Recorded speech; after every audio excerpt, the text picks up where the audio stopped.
సంస్థాగత ఎన్నికలకు సన్నాహాలు మొదలుపెట్టింది బీజేపీ. రాష్ట్రాల వారీగా ఎన్నికల ఇన్ఛార్జ్లను నియమించింది. ఏపీకి పీసీ మోహన్, తెలంగాణకు శోభా కరంద్లాజే, తమిళనాడుకు కిషన్ రెడ్డి, గుజరాత్కు భూపేంద్ర యాదవ్, కర్ణాటకకు శివరాజ్ సింగ్ చౌహాన్ను నియమించింది. యూపీకి పీయూష్ గోయల్, బీహార్కు మనోహర్ లాల్ ఖట్టర్, మధ్యప్రదేశ్కు ధర్మేంద్ర ప్రధాన్ను నియమించింది. మాజీ ప్రధాని మన్మోహన్ సింగ్ స్మారక స్థూపం ఏర్పాటుకి కేంద్రం కసరత్తు చేస్తోంది. అందుకోసం ఢిల్లీలో 2 స్థలాల్ని పరిశీలిస్తోంది. విజయ్ ఘాట్, ఏక్తా స్థల్ ప్రాంతంలో స్మారక స్థూపం ఏర్పాటుకి రెడీ అవుతోంది. రేపు మన్మోహన్ సింగ్ సంతాప దినాలు కొనసాగిస్తోంది కేంద్రం. బస్ ఛార్జీలు పెంచాలని నిర్ణయించింది కర్ణాటక ప్రభుత్వం. ప్రస్తుతం కొనసాగుతున్న ఛార్జీలకు 15% పెంచేందుకు రాష్ట్ర కేబినెట్ ఆమోదం తెలిపింది. పెంచిన ఛార్జీలు ఎల్లుండి నుంచి అమల్లోకి రానున్నాయి.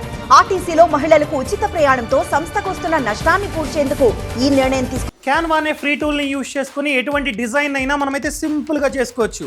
అది ఎలాగో నేర్చుకుందాం అనుకుంటున్నారా? అయితే ఫ్రీడమ్ యాప్ని డౌన్లోడ్ చేసుకోండి. ఉన్నట్లు తెలుస్తోంది. ఎన్నికల్లో మహిళలకు ఇచ్చిన హామీల అమలుకి రెడీ అవుతోంది ఏపీ సర్కార్. ఆర్టీసీ బస్సుల్లో ఉచిత ప్రయాణం కల్పించేందుకు కసరత్తు ముమ్మరం చేసింది. అన్ని అనుకూలిస్తే సంక్రాంతి నుంచే పథకం ప్రారంభించే ఆలోచనలో ఉంది. ఇక పథకం అమలుని పరిశీలించేందుకు ఏపీ కేబినెట్ సబ్ కమిటీ కర్ణాటకకు వెళ్లింది. బెంగళూరులో కర్ణాటక రవాణా శాఖ మంత్రితో సమావేశమై వివరాలు తెలుసుకోబోతోంది. సావిత్రిబాయి పూలే జయంతిని మహిళా అధ్యాపక దినోత్సవంగా జరిపేలా జీవో తెచ్చిన రేవంత్ సర్కార్ కు ధన్యవాదాలు చెప్పారు కాంగ్రెస్ నేత అద్దంకి దయాకర్. సామాజిక ఉద్యమ నేతగా సావిత్రిబాయి పూలేను గొప్పగా గౌరవించిన ప్రభుత్వంపై ప్రశంసలు కురిపించారు. కాంగ్రెస్ సర్కార్ సామాజిక న్యాయానికి పెద్దపీట చేస్తోందనడానికి ఇదే నిదర్శనమన్నారు. నేరాల నియంత్రణే ప్రభుత్వ లక్ష్యమన్నారు ఏపీ సీఎం చంద్రబాబు. ప్రొబేషనరీ ఏఎస్పీలు, డీఎస్పీలతో ప్రత్యేకంగా సమావేశమయ్యారు. గంజాయి, డ్రగ్స్ సరఫరా చేసే వారిపై ఉక్కుపాదం మోపాలంటూ వారికి సూచించారు. శాంతి భద్రతల పరిరక్షణలో కఠినంగా ఉండాలంటూ ఆదేశించారు. విశ్వ హిందూ పరిషత్ ఆధ్వర్యంలో ఎల్లుండి హైందవ శంఖారావానికి పిలుపునిచ్చారు నేతలు. Vijayawada SLV Laila green Meadows దగ్గర జరిగే భారీ బహిరంగ సభకు ఇప్పటికే ఏర్పాట్లు జోరుగా సాగుతున్నాయి. సభకు వచ్చే వారి కోసం 10 ప్రత్యేక రైళ్లు, 3500 బస్సుల్ని ఏర్పాటు చేశారు. సభకు 2.5 లక్షల మంది వస్తారని అంచనా వేస్తున్నారు. సభకు చిరంజీవి స్వామి, గణపతి సచ్చిదానందతో పాటు 100 మంది మఠాధిపతులు హాజరవుతారు. వెనుకబడిన జిల్లాల అభివృద్ధి పథకంలో భాగంగా కడప జిల్లా అభివృద్ధికి చర్యలు చేపట్టామన్నారు కేంద్ర మంత్రి జితేంద్ర సింగ్ రాణా. జమ్మలమడుగు ఎమ్మెల్యే ఆదినారాయణ రెడ్డి అధ్యక్షతన మోరగుడిలో జరిగిన సమావేశంలో మాట్లాడారు. వెనుకబడిన ప్రాంతాల అభివృద్ధి కోసం దేశవ్యాప్తంగా 115 జిల్లాలను ఎంపిక చేశామన్నారు. వీటిలో కడప జిల్లా కూడా ఉందన్నారు. సికింద్రాబాద్ లాలాపేట శాంతినగర్లో అయ్యప్ప మహాపడి పూజ శాస్త్రోక్తంగా జరిగింది. రమేష్ గురుస్వామి ఆధ్వర్యంలో జరిగిన పడిపూజకు స్వాములు, భక్తులు భారీగా తరలివచ్చారు. గురుస్వామి భజన పాటలకు భక్తులు పరవశించారు. భక్తి తన్మయత్వంలో స్వాములు డాన్సులు చేశారు. అయ్యప్ప నామ స్మరణతో ఆ ప్రాంతం దద్దరిల్లింది. హైదరాబాద్ గండిపేటలో మల్లికార్జున అనే యువకుడు ఒంటిపై పెట్రోల్ పోసుకుని నిప్పంటించుకున్నాడు. యువకుడి ఆర్తనాదాలు విన్న స్థానికులు మంటల్ని అదుపు చేసి ఆసుపత్రికి తరలించారు. అప్పటికే 80% శరీరం కాలిపోవడంతో పరిస్థితి విషమించింది. చికిత్స పొందుతూ చనిపోయాడు. ఆర్థిక ఇబ్బందులే ఆత్మహత్యకు గల కారణంగా చెబుతున్నారు స్థానికులు. విశాఖ సాగర తీరంలో నేవీ విన్యాసాలు అబ్బురపరిచాయి. రేపటి ప్రదర్శన సన్నాహకంలో భాగంగా ఫుల్ డ్రెస్ రిహార్సల్స్ నిర్వహించారు. యుద్ధ విమానాలు, హెలికాప్టర్లతో నేవీ సిబ్బంది సాహస ప్రదర్శన ఆకట్టుకుంది. యుద్ధ నౌకలు, నేవీ బ్యాండ్ ప్రత్యేక ఆకర్షణగా నిలిచాయి. లేజర్ షో, డ్రోన్ షోతో జరిగే నేవీ ఆపరేషనల్ డెమోకు సీఎం చంద్రబాబు హాజరవుతారు. ఏలూరు జిల్లాలో నిబంధనలకు విరుద్ధంగా మాత్రలు అమ్ముతున్న మెడికల్ షాపులకు అధికారులు నోటీసులు ఇచ్చారు. డాక్టర్ ప్రిస్క్రిప్షన్ లేకుండా విచ్చలవిడిగా టాబ్లెట్ల అమ్మకాలు జరిగినట్లు తేల్చారు. నోటీసులు అందుకున్న వారు వివరణ ఇచ్చేలా చూస్తామని చెబుతున్నారు medical shops association president Ravi. 4 రాష్ట్రాలకు కేంద్రమైన భద్రాచలం మీదుగా గంజాయి రవాణాను అడ్డుకునేందుకు నిఘా పెంచారు పోలీసులు.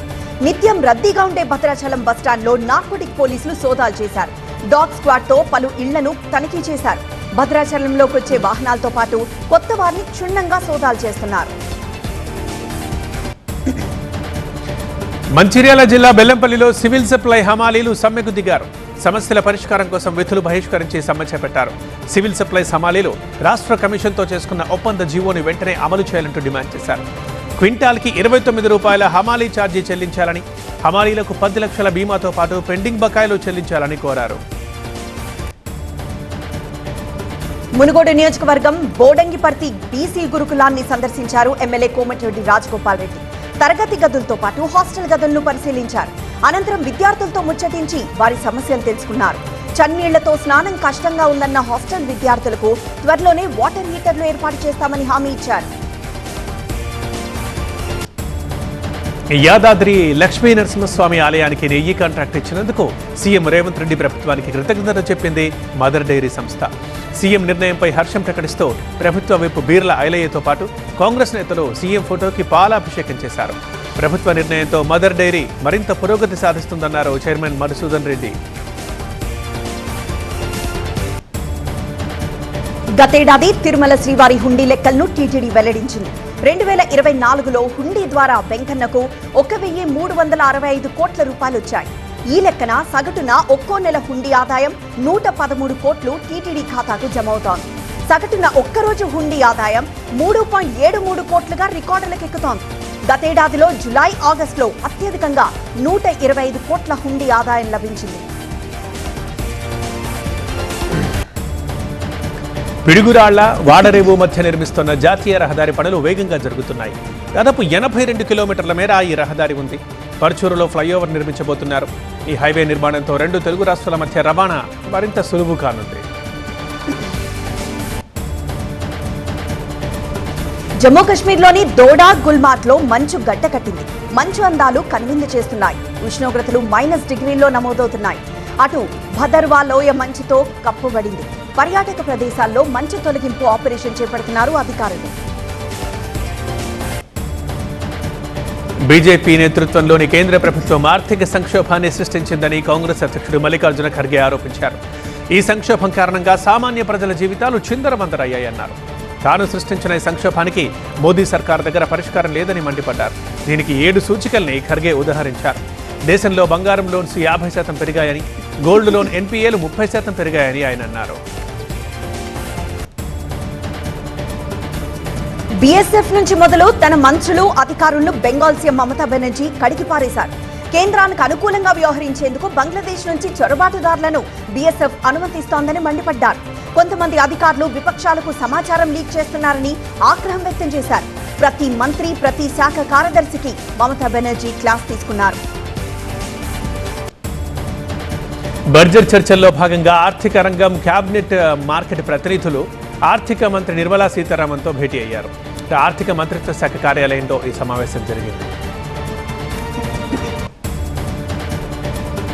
అన్నా యూనివర్సిటీలో విద్యార్థినిపై లైంగిక దాడి కేసును రాజకీయం చేస్తున్నారని మద్రాస్ హైకోర్టు ఆగ్రహం వ్యక్తం చేసింది. మహిళల భద్రతపై నిజమైన శ్రద్ధ కనిపించడం లేదని తెలిపింది. ధర్నాలు, నిరసనలు చేస్తున్న వారు తమ ఇళ్లల్లో మహిళలను గౌరవిస్తున్నారా అని హైకోర్టు ప్రశ్నించింది. ధర్నా నిర్వహించేందుకు అనుమతి ఇవ్వాలని పీఎంకే దాఖలు చేసిన పిటిషన్ను మద్రాస్ హైకోర్టు కొట్టేసింది. 2 అధికార కేంద్రాలు ఉండడం ఎవరికీ ప్రయోజనకరం కాదని జమ్మూ కాశ్మీర్ ముఖ్యమంత్రి ఒమర్ అబ్దుల్లా అన్నారు. కేంద్ర పాలిత ప్రాంతంగా జమ్మూ కాశ్మీర్ని రాష్ట్రంగా మార్చాలని కేంద్రాన్ని కోరారు. వీలైనంత తొందరగా ఈ చర్య చేపట్టాలని సుప్రీంకోర్టు సూచించి కూడా సంవత్సరమైందని ఒమర్ గుర్తు చేశారు.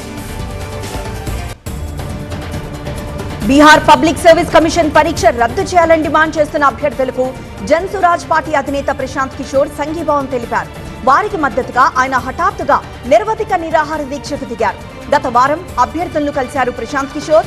బీహార్ ప్రభుత్వానికి ఆయన 48 గంటల గడువు ఇచ్చారు. ఫుట్బాల్ సంతోష్ ట్రోఫీ గెలిచిన బెంగాల్ జట్టుని ముఖ్యమంత్రి మమతా బెనర్జీ సన్మానించారు. 8 సంవత్సరాల గ్యాప్ తర్వాత ఈ ట్రోఫీని బెంగాల్ జట్టు మళ్లీ గెలుచుకుంది. టీం సభ్యుల్ని మమతా బెనర్జీ అభినందించారు. బోర్డర్ గవాస్కర్ ట్రోఫీలో భాగంగా భారత్, ఆస్ట్రేలియా 5వ టెస్ట్ మ్యాచ్ సిడ్నీలో స్టార్ట్ అయింది. టాస్ గెలిచిన బ్యాటింగ్కి దిగిన భారత విరామానికి ముందు 57 పరుగులకే 3 కీలక వికెట్లు కోల్పోయింది. గత కొంతకాలంగా పేలవ ఫామ్తో తంటాలు పడుతున్న సారథి రోహిత్ శర్మని సిడ్నీ టెస్ట్కి పక్కన పెట్టి బుమ్రాకి మళ్లీ నాయకత్వ పగ్గాలు అప్పగించారు. యశస్వి జైస్వాల్, కేఎల్ రాహుల్, శుభ్మన్ గిల్ అవుట్ అయ్యారు.